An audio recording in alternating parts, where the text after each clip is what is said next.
नमस्कार, ये स्मार्ट खेती का स्टूडियो वर्जन है और स्वागत है आपका संसद टीवी में। मैं हूं रामवीर श्रेष्ठ। आज हम स्मार्ट खेती में बात करेंगे कोऑपरेटिव्स की और आज हम बात करेंगे कोऑपरेटिव्स के रिजर्व बैंक यानी एनसीडीसी की। ये एनसीडीसी क्या है, ये कब बनी है, क्या काम करती है, कैसे काम करती है और आपके लिए इस संस्था के मायने क्या हैं, आपके लिए ये संस्था कितनी अहम है, इस सारे मसले को समझाने के लिए हमारे साथ जो मेहमान जुड़े हैं उनका तारुफ मैं आपसे कराता हूं। हमारे साथ धनंजय सिंह जी जुड़े हुए हैं। आपका बहुत बहुत स्वागत है संसद टीवी में। धनंजय सिंह जी जो हैं वो बोर्ड ऑफ मेंबर हैं एनसीडीसी के। ये जो संस्था है ये कब बनी, क्यों बनी और जब ये बनाई गई उस समय उन लोगों के दिमाग में इसकी ज़रूरत क्यों आई होगी, यहाँ से हम शुरू कर सकते हैं इस बात को। रामवीर जी, पहले तो मैं आपको धन्यवाद दूंगा कि आपने मुझे राष्ट्रीय सहकारी विकास निगम के बारे में, जो गांव के आर्थिक समृद्धि का रास्ता प्रशस्त करने के लिए बनाया गया है, उसके बारे में बताने के लिए देशवासियों को आपने इतने महत्वपूर्ण चैनल पर मुझे अवसर दिया है। राष्ट्रीय सहकारी विकास निगम, अंग्रेजी में नेशनल कोऑपरेटिव डेवलपमेंट कॉरपोरेशन कहते हैं जी। ये 1962 में पार्लियामेंट के एक एक्ट द्वारा बनाया गया। मार्च 1963 में इसकी स्थापना हुई और तब से ये सतत काम कर रहा है। आज़ादी के बाद हमारे यहाँ विपन्नता थी, अन्न का अभाव था, हरित क्रांति की आवश्यकता थी। अमेरिका से गेहूं लाया जाता था किसी तरह। शास्त्री जी ने, हमारे प्रधानमंत्री लाल बहादुर शास्त्री जी ने अपील की थी कि सब लोग एक दिन का भोजन छोड़ें। ऐसी कठिन परिस्थितियों में सहकारिता आंदोलन को शुरू करना, चलाना एक कठिन काम था। गांव-गांव में खाद और अच्छे बीज सहकारी समितियों के माध्यम से पहुंचे। इसके लिए सहकारी समितियां तो बन गईं, लेकिन धन की व्यवस्था करनी थी। तो उस समय एक ऐसा मैकेनिज्म सरकार को डेवलप करना था जिसके माध्यम से ये पैसा उन समितियों तक पहुंचाया जा सके। क्योंकि केंद्र सरकार का पैसा देने का जो सिस्टम है, तरीका है, वो या तो राज्य सरकार को देगी या तो किसी संस्था को देगी। बिल्कुल। बैंक नेशनलाइज नहीं थे, प्राइवेट थे सारे बैंक। नेशनलाइजेशन बाद में हुआ। तो उस समय राष्ट्रीय सहकारी विकास की निगम की स्थापना इसी उद्देश्य से की गई कि किसानों तक खाद और बीज अच्छे किस्म के वो पहुंचे और उससे जो है अन्न का उत्पादन हो ज़्यादा मात्रा में। बिल्कुल। और अन्न के उत्पादन के साथ साथ उसमें के प्रोसेसिंग की जरूरत थी। आप क्या मानते हैं, भारत की हरित क्रांति और भारत की श्वेत क्रांति में जो कंट्रीब्यूशन है उसमें कोऑपरेटिव का कंट्रीब्यूशन कितना % होगा? एक असेसमेंट। 100%। क्या बात कर रहे हैं? 100%। क्योंकि सहकारी समितियों के माध्यम से ही ये हरित क्रांति लाई गई। अच्छा। तराई बीज निगम के बीज पंतनगर में बनते थे, जिनके माध्यम से उत्तर भारत में बीज की सप्लाई होती थी। इफ्को, क्रिफ्को जैसी संस्थाएं बनाई गई कोऑपरेटिव की, जिनके माध्यम से खाद पहुंचाया गया। बिल्कुल। और श्वेत क्रांति में भी हमारे पटेल साहब, उन्होंने 1945 में जब खेड़ा में शुरुआत कराई इसकी, सरदार वल्लभ भाई पटेल जी ने, बिल्कुल, तो वो भी कोऑपरेटिव से शुरू हुआ।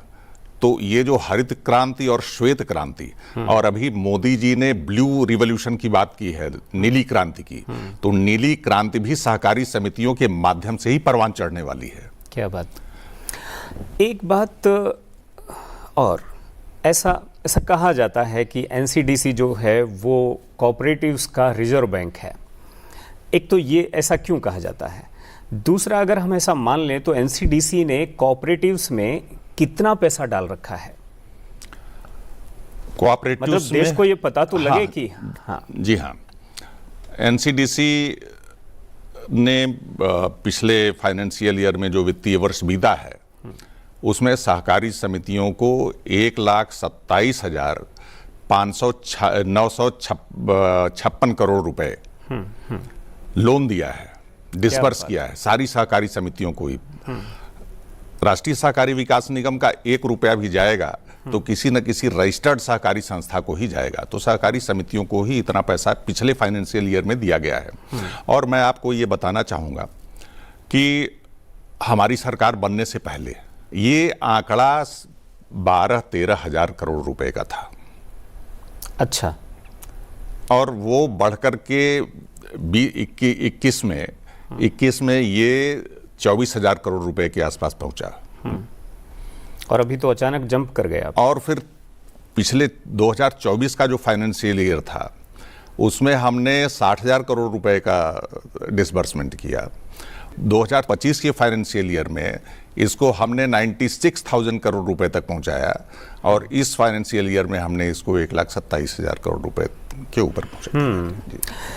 सहकारिता के भविष्य की और संभावनाओं की बात और उस तरफ हम जाएं, उससे पहले एक जो इसके अतीत का सिरा है उसको भी पकड़ना चाहिए और देश के लोगों को समझना चाहिए।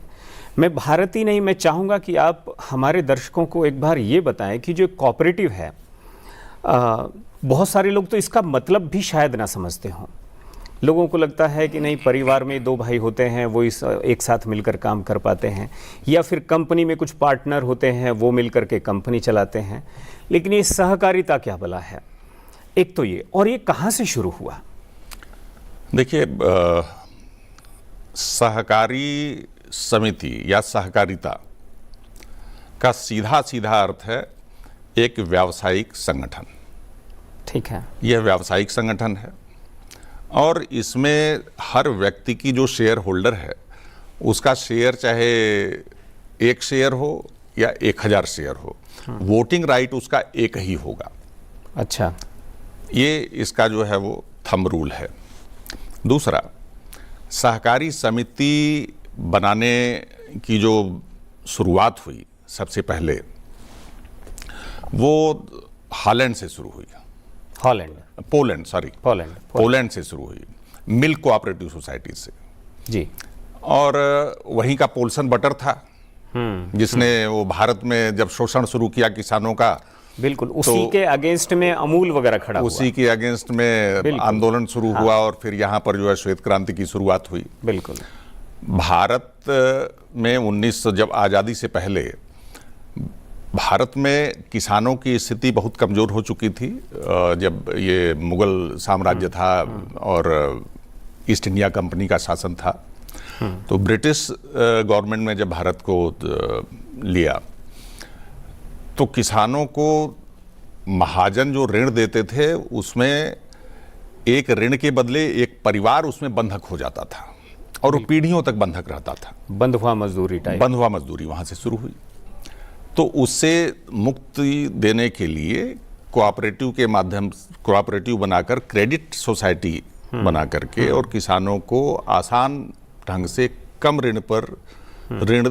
ब्याज पर ऋण देने की व्यवस्था बनाई। ब्रिटिश पार्लियामेंट में सबसे पहले 1904 में Indian cooperative credit society act बना।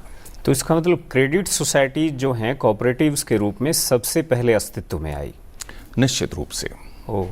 क्योंकि धन ही तो आवश्यक था किसी भी उत्पादन के लिए। किसान या कृषक हमारे भारत में कोई क्रेडिट सोसाइटी ऐसी जो सबसे ज्यादा क्रेडिट देती हो? क्रेडिट सोसाइटी जो है वो अभी महाराष्ट्र में कोई सोसाइटी? हाँ, महाराष्ट्र की एक वो अभ्युदय है क्रेडिट सोसाइटी, इस समय सबसे बड़ी है। आंध्र में कुछ एक मुल्कानूर मार्केटिंग सोसाइटी है, उनका भी बहुत बड़ा काम है, क्रेडिट के रूप में भी है और भी चीज़ों में है। मतलब आप ये कहना चाहते हैं कि एनसीडीसी जो पैसा देता है वो तो देता ही है, इसके अलावा क्रेडिट सोसाइटी जो है वो भी लाखों करोड़ रुपया जो है लोगों को देती है। देखिए, एनसीडीसी तो एक सहयोग देने वाली संस्था है। बिल्कुल। लेकिन कोऑपरेटिव मूवमेंट जब शुरू हुआ इस देश में तो सब लोगों ने निजी पूंजी से काम शुरू किया। बिल्कुल। 100 लोगों की, 200 लोगों की, 500 लोगों की, 5000 लोगों की पूंजी से काम शुरू किया। सरकारों का सहयोग उसमें मिला। बिल्कुल। रजिस्ट्रेशन एक्ट इसलिए बना कि उसमें किसी तरह की गलती ना की जाए, किसी तरह का जो है असंवैधानिक काम ना हो, इसके लिए तो एक्ट बनाया गया। उसकी मॉनिटरिंग के लिए। लेकिन पूंजी जो है वो सरकार नहीं देती थी कोऑपरेटिव संस्थाओं को। बिल्कुल। समय समाप्त ना हो जाए, हालांकि समय है हमारे पास अभी। हमारे जो देश का युवा है जो सुन रहा है आपकी बातों को भी, वो एक कोऑपरेटिव ग्रुप बना करके कैसे वो काम कर सकता है, कौन कौन सी योजनाएं हैं, कौन कौन से कार्यक्रम हैं, इस पर कुछ अपनी नज़र जरूर डालें। राष्ट्रीय सहकारी विकास निगम की कई योजनाएं चल रही हैं, उसमें एक युवा सहकार प्राथमिकता पर हम लोग इस समय देख रहे हैं। ठीक है। युवा सहकार का मतलब नई सहकारी समिति जो फिलहाल में बना रहे हैं। कुछ लोगों ने मिलकर के एक समिति बनाई और वो समिति 3 महीने 6 महीने पुरानी है, तो उसको हम जो है वो वित्तीय सहायता देते हैं, उनको गाइड भी करते हैं। अगर किसी तरह का प्रोजेक्ट वगैरह बनाना है उसमें, तो हमारे यहाँ सारे डिपार्टमेंट्स हैं, बिल्कुल, तो उनको गाइड भी करते हैं। तो युवा सहकार की योजना और युवाओं के लिए तो विशेष रूप से इसलिए है क्योंकि जो स्टार्टअप्स बिल्कुल की योजना भारत सरकार की चली है, तो स्टार्टअप्स के लिए तो बैंकों से, नेशनलाइज्ड बैंकों से ऋण मिल जा रहा है। लेकिन कोऑपरेटिव के माध्यम से जो लोग करना चाहें तो कोऑपरेटिव सोसाइटी एक्ट में रजिस्ट्रेशन कराएं। वो एक्ट चाहे किसी भी स्टेट का हो या मल्टी स्टेट नेशनल एक्ट हो, उसमें अगर वो रजिस्टर्ड होंगी तो अपनी योजना बनाएं और उसको एनसीडीसी के पास ले आएं। एनसीडीसी उस पर जो है उनको वित्तीय सहयोग देती है। कुछ लेवल तक ये वित्तीय सहयोग 1 करोड़ रुपए तक का बिना किसी गारंटी के होता है। उसके ऊपर अभी तक एनसीडीसी ने अधिकतम सहयोग किसी भी इस तरह के कोऑपरेटिव पैक्स को या सोसाइटी को कितना दिया होगा, चाहे वो फिर किसी को भी दिया हो? मार्केटिंग फेडरेशन है, state cooperative marketing federation Chhattisgarh का जी, उसने पिछले फाइनेंशियल ईयर में करीब 27,000 करोड़ रुपए का लोन लिया था। अच्छा। तो हम किसी भी लेवल तक लोन दे सकते हैं, लेकिन ये जरूर देखते हैं कि वो लोन रिटर्न कर देंगे या नहीं करेंगे, रिकवरी कैसे करेंगे। हाँ। और ये लोन जो है प्रोक्योरमेंट के लिए वो लेते हैं, धान खरीद के लिए लेते हैं। हाँ। फिर वो वापस कर देते हैं, फिर गेहूं खरीद के लिए लेते हैं, फिर वो वापस कर देते हैं। अच्छा, ये मार्केटिंग कोऑपरेटिव सोसाइटी है एक तरह की वहाँ? जी, मार्केटिंग फेडरेशन है। मार्केटिंग फेडरेशन है। फेडरेशन और पैक्स और सोसाइटी, इन सब में कुछ कई बार कुछ लोग, जी हाँ, अंतर है। फेडरेशन जो है संघ है, सोसाइटीज का संघ है, और संघ जो है अपने सदस्यों के लाभ के लिए, उनको ज्ञान देने के लिए, ट्रेनिंग देने के लिए, बिल्कुल, और उनकी हर तरह से रक्षा करने के लिए संघ बनाया जाता है। ठीक है। और संघ स्वयं बड़ा काम कर पाते हैं क्योंकि बड़े ऑर्गेनाइजेशन हैं, सरकार की सहायता। बहुत सारी सोसाइटी जो हैं एक फेडरेशन यानी संघ के अंतर्गत उसके बैनर पर काम करती हैं। जी जी। और पैक्स, प्राइमरी कोऑपरेटिव सोसाइटी, ये किसानों की संस्था है। इसके मेंबर्स वहाँ के केवल किसान होंगे। अभी तक हमारे यहाँ जो पैक्स बने हुए थे वो एक न्याय पंचायत स्तर पर एक पैक्स होते थे। तो भारत में कितने पैक्स होंगे? भारत में पैक्स की संख्या 1,26,000 के आसपास है, जिसमें से 93,000 पैक्स जो है कार्यरत हैं, जो इस समय काम कर रहे हैं। अभी जब अमित शाह जी मंत्री बने तो उसके बाद ये सब सर्वे कर रहे हैं। अगर हर ग्राम पंचायत पर पैक्स है या कोई कोऑपरेटिव सोसाइटी है, तो इसका मतलब उनकी संख्या तो फिर 6-7 करोड़ होनी चाहिए। हर गांव, न्याय पंचायत हमने कहा ना, अच्छा, न्याय तो एक न्याय पंचायत 5-6 गांव पर, हाँ, वो 5-6 गांव पर है। लेकिन अब उस पर नए पैक्स बना करके हर न्याय पंचायत में कम से कम 2 पैक्स हो जाएं। तो अभी योजना बनाई पिछले वर्ष अमित शाह जी ने, माननीय मंत्री जी ने हमारे, कि 2 लाख पैक्स बनाए जाएं पूरे देश में, और वो टारगेट भी दिया उन्होंने प्रदेशों को, और बने भी बहुत से पैक्स इसमें बने। कुल मिलाकर जो आइडिया था वो किसानों की खेती की समृद्धि का आइडिया था, और उस समृद्धि के आइडिया में क्या जो आप लोगों की बैठकें होती हैं, जो विचार मंथन होता है, और देश में गृह मंत्री जो हैं वो गृह मंत्री तो हैं ही, वो सहकारिता मंत्री भी हैं, और सहकारिता मंत्रालय जो है उस वजह से शहर में भी, गांव में भी, देश में कुल मिलाकर के लोगों को ज़्यादा सुनाई देना शुरू हुआ। सहकारिता को लेकर के कुछ नए संशोधन भी आए पीछे। तो ये जो संशोधन थे, ये संशोधन कैसे इस मूवमेंट को बूस्टअप करेंगे, उस पर भी अपनी थोड़ी सी एक।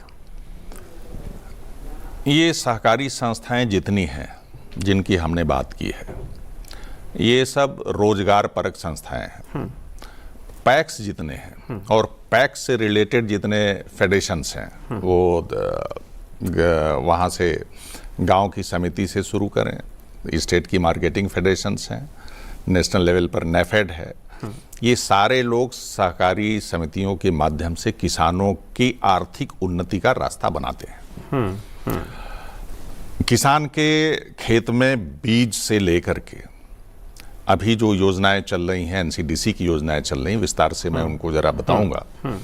उसमें बीज और पौधा, ये दोनों की प्रौद्योगिकी के लिए भी एनसीडीसी कोई समिति काम करना चाहे तो उस पर पैसा देती है। अच्छा, या तो बीज विकास या फिर हाँ, पौधे के विकास के लिए, और उसके बाद फिर मैकेनाइजेशन के लिए, क्योंकि अब लेबर का अभाव हो रहा है। बिल्कुल बिल्कुल। तो मैकेनाइजेशन के लिए भी पैसा देती है।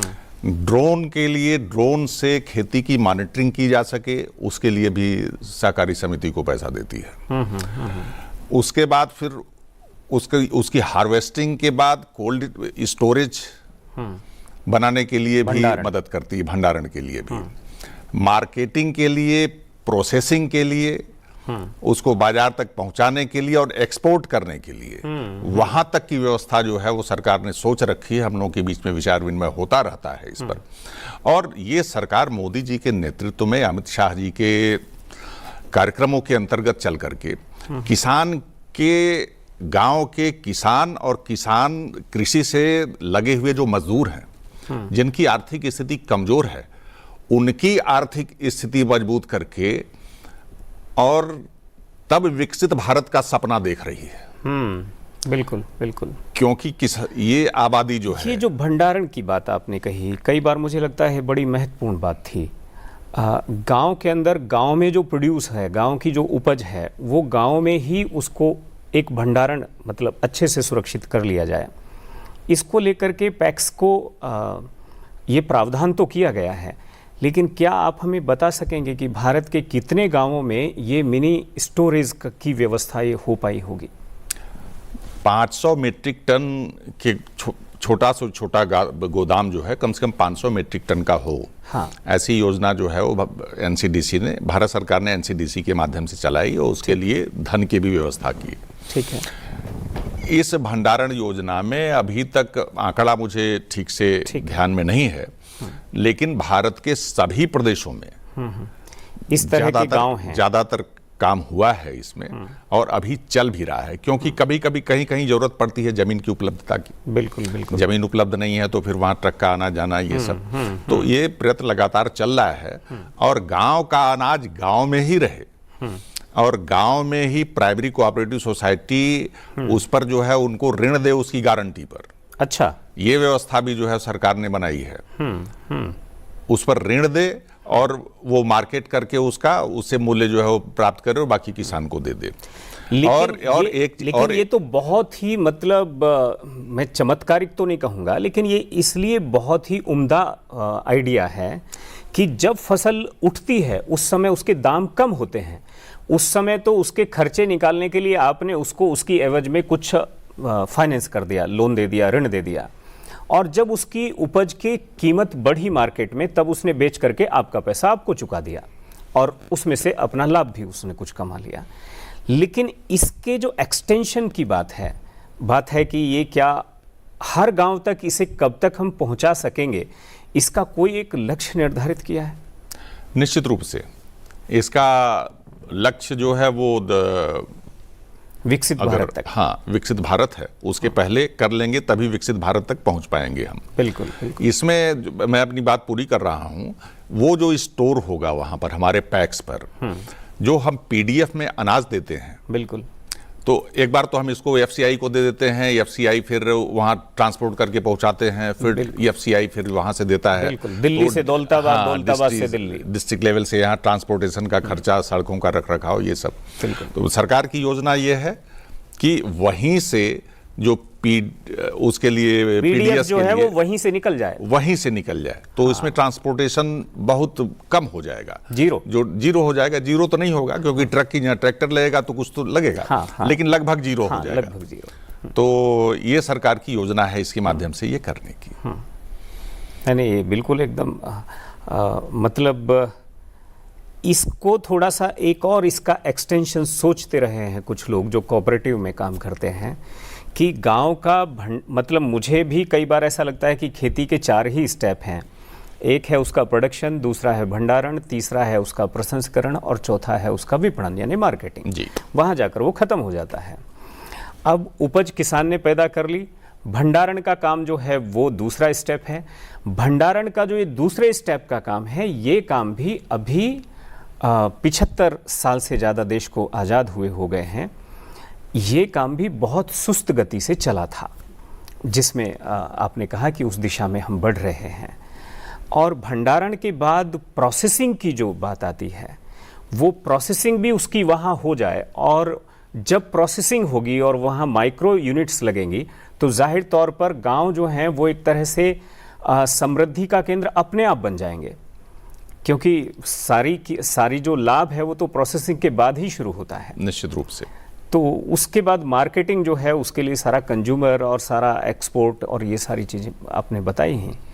तो यहाँ अभी भंडारण और इसका प्रसंस्करण दोनों जो स्टेप हैं इस पर अभी बहुत काम होना बाकी है। अब प्रसंस्करण के लिए सरकार सहायता देने के लिए तैयार है, ठीक है, लेकिन सरकार स्वयं सारी चीजें कर नहीं सकती है। बिल्कुल। तो लोगों को उठकर आना पड़ेगा।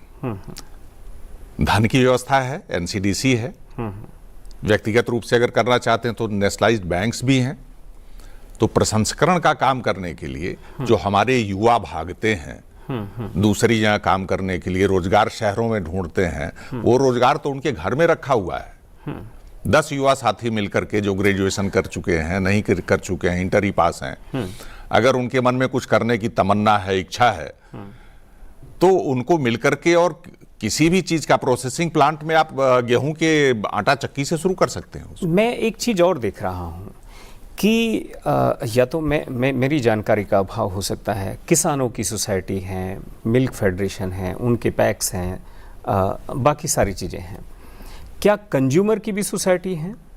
जी हाँ, कंज्यूमर की सोसाइटी है। और ये क्या काम करती हैं और कैसे करती हैं? ये उपभोक्ता सहकारी समितियां हैं। ठीक है। उपभोक्ता सहकारी समितियां अपने सदस्यों के उपभोग की सारी वस्तुओं के लिए स्टोर बनाते हैं। हाँ।